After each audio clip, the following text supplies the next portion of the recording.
নমস্কার বন্ধুরা, আমি আজকে একটা নতুন জিনিস করছি, পেঁপে ভর্তা। তার জন্য আমি তেলের মধ্যে কালো জিরা ফোড়ন দিয়েছি। আর এই যে আমি পেঁপেগুলো একটু সিদ্ধ করে নিয়েছি প্রেসার কুকারে।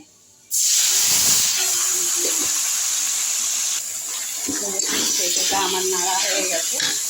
আমি এখানে দুটো পেঁয়াজ ভেজে রেখেছি আগে থেকে, পেঁয়াজটার মধ্যে দিয়ে দিলাম।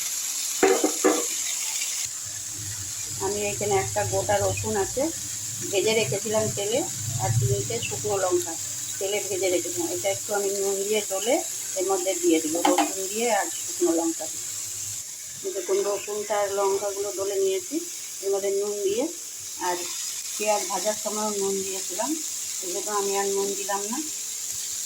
নুনটা আপনারা চেক করে নিয়ে দেবেন পরিমাণ মতন।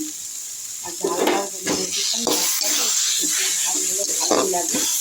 আমাদের বাচ্চারা খাবে বলে আমি বেশি ঝাল দিলাম না। এটা হয়ে গেছে, এর মাঝে আমি একটু ধনে পাতা কুচি দিয়ে দিলাম।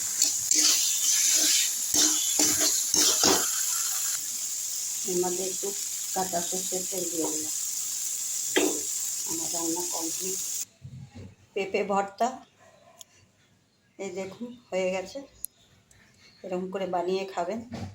আমার যদি রান্না আপনাদের পছন্দ হয় তাহলে আমাকে একটু সাবস্ক্রাইব করে, আপনাদের কাছে অনুরোধ করছি একটু সাবস্ক্রাইব করে দিবেন,